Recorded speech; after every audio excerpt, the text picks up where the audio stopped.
Naka-impound sa impounding area ng PNP-HPG sa Laguna ang SUV ni Mark. Pero laking gulat niya nang makasabay niya ang sasakyan sa Quezon City.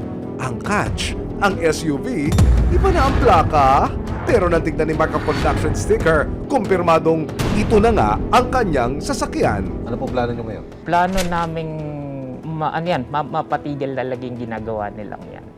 Ano po ang naging pasyon ninyo para itago ninyo yung inyong pagkakakilanlan, sir? Natatakot din kami kasi nabalitaan namin sa isa sa aming nalapitan before na marami nang gantong reklamo pero hindi na nila tinutuloy. Kasi natatakot din sila, lalo't pulis at HPG pa. Kung yung mga taong to gusto magkasasakyan, magkakotse, magkamotor, pwede naman nilang makuha pag sumikapan. Hindi yung kailangan manlamang ng tao. Wala nang inaksayang oras ang resibo. Agad kami nakipag-ugnayan sa PNP Integrity Monitoring Enforcement Group o PNP IMEG. Ilang araw makaraang dumulog ni Mark sa ating studio sa resibo. Sinamahan po natin siya dito sa Camp Bagong Diwa sa Taguig. Partikular sa tanggapan ng NCR Field Unit ng PNP Integrity Monitoring Enforcement Group para personal na idulog ang kanyang hiniing. Tumawag ako sa HPG, verify ko, sabi nila nasa lateral daw, sa impounding area daw nila yun. Nung week na dapat kukunin namin, pambihirang pagkakataon, pinakita rin, nakasabay namin yung kotse. Malayo pa lang, sabi ko, yung mags nung SUV, kapareho nung kotse ko.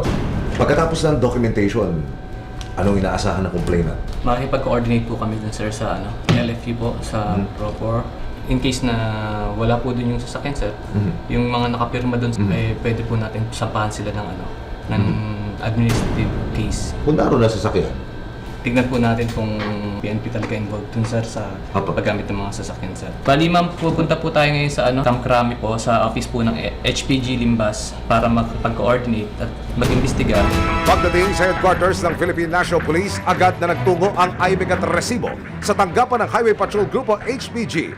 Dito, humarap ang ilan sa matataas na opisyal ng departamento. Agad nilang inalam ang mga detalye ng reklamo at binisita ang impounding area sa Camp Crame. Wala rito ang sasakyan ni Mark. Wala. At nang siyasatin ang inventaryo ng mga sasakyan na na-impound ng HPG noong nakarang taon, guess what? Sinyek natin dito sa inventory natin. Yung whole July, wala naman kasing naka-impound. Ngayon, we conduct investigations, no? Kasi the Highway Patrol Group hindi tinotolerate na gumamit ng mga impounded vehicle ang mga personnel natin. Linawin ko lang po yung sinabi niyo kanina. Base sa inventory, doon sa nakasaad sa impounding receipt na petsa, wala akong pumasok na ganung sasakyan. Yes, walang nakalagay na naka-impound na ganitong sasakyan. Pero by your system, dumadaan muna talaga ho dito bago dalhin sa Laguna. Yes, kasi dodokumentuhan natin yan eh. Malinaw na hindi pumasok sa database ng HPG ang pagkaka-impound sa sasakyan ni Mark noong nakarang taon. Sinigurado naman ng HPG na tututukan nila ang reklamong ito at pananagutin ang mga sangkot. We conduct inventory sa mga ano natin, no? At wala naman nagiging problema kasi nakalista naman lahat dito. Ngayon, sabi ko nga, I assure you, papanagutin natin kung sino man itong gumamit nitong sasakyan mo. Kasama ang ilang intel ng HPG at IMEG, nagtungo ang resibo sa lateral impounding area ng PNP sa San Pedro, Laguna nang magkaalaman na kung nandito ba o wala ang sasakyan ni Mark. Pagdating sa lote, makikita ang daang-daang impounded na sasakyan, ang iba tila na bulok na at tinubuan na ng mga halaman. Nakita po natin na negative po yung sasakyan dito. Magkakaroon po kami ng investigation at pananagutin po natin yung mga personnel na o mga taong involved. Titignan po natin kung ano yung maaari nating isampang criminal. Kung ma-involve ang pulis natin dito, ay pwede natin masampahan siya ng administratibo pa. Para malaman kung sino ang mga posibleng persons of interest, tinignan din ng mga otoridad ang logbook ng mga gwardyang nagbabantay sa impounding area. Bale, asan po sir yung tinuturo natin? Yung 1 unit na adventure secret plate number ACX.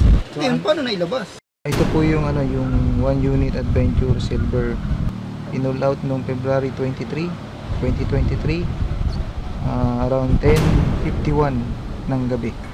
Kumpirmado sa logbook na ipinasok ang sasakyan ni Mark dito sa Laperal Impounding Area noong August 16, 2022. At malinaw na malinaw rin na makalipas ang 6 na buwan, February 2023, inilabas ng isang HPG patrolman na nagngangalang Brian Anthony Pido ang kanyang sasakyan. Dahil dito, mas tumibay na ang resibo ni Mark at ng IMEG na inilabas ang kanyang sasakyan ng walang pahintulot.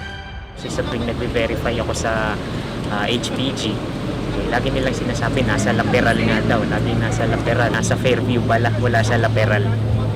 So upon checking, ngayon nga nakita natin na wala talaga dito. Sa biyahe ng resibo at ilang kawani ng IMEG at HPG pabalik ng Campo Crame, isa na namang sorpresa ang tumambad sa gitna ng investigasyon. Ayan, biglang nakarating dito. Iba na rin ang kanya ngayon. Pero nakita niyo siguro yung mga sakyan doon, ma'am, no? Di ba? Kaya nga, swerte ka, sir, hindi na-stay doon yung sasakyan dahil kung hindi, kakamote din ang nakakapit dyan. Agad na sinuri ni Mark ang sasakyan niyang nawala sa kanya sa loob ng halos 1 taon. Bago ma-impound ang SUV, nasa mahigit 45,000 kilometers ang mileage nito ayon kay Mark. Pero ngayong lumitaw na ang kanyang sasakyan, Ano mileage mo yun? 54,440. Walang 100 kilometers from Crame to Laperal. naku po, nag-road trip yarn! Isang araw matapos ang mga natuklasan ng resibo at ng IMEG, sinubukan namin kunin ang panig ni Patrolman Brian Pido na siyang nakapirma sa pag-pull out ng sasakyan ni Mark nitong February 2023. Pero hindi siya nakaharap dahil daw di umano sa isang emergency. Hindi rin nagbigay ng anumang karagdagang payag ang HPG. Para alamin ang aksyon na gagawin sa reklamo ni Mark, kinapanayam ng resibo si Department of the Interior and Local Government o DILG Secretary Benjamin Abalos. Sec, idudulog po namin itong hitaing ng isa nating kababayan na na-impound yung kanya sasakyan. Sa investigasyon, lumalabas po na ginamit ito na po magiging move niya. Dapat matigil niya ang practice niya. Ano bang ebidensya meron dito? Secretary, sir, sa inihaing ebidensya ng complainant, meron ho siyang CCTV video. Nasundan din niya sa Fairview. Yung kanya sasakyan, kinunan din niya ho ng cellphone. Ang lumalabas, Secretary, pinalitan po ng plate number. Nakarehistro po yung plate number sa isang sedan naman. Sa logbook po, na-identify ng ating PNP IMEG, sino ang nag-deposito, sino rin ang naglabas, Secretary, sir. Sa sinabi niyo sa akin, mukhang matibay ebidensya, meron tayong videotape at nakita yung pangalan nito at nakita ang taong to, pending hearing nito, investigation, dapat suspended muna ito. No? To make sure. No? Dapat talaga mag-set ng sample dito. No? Hindi po pwede ito. Hindi po pwede ito.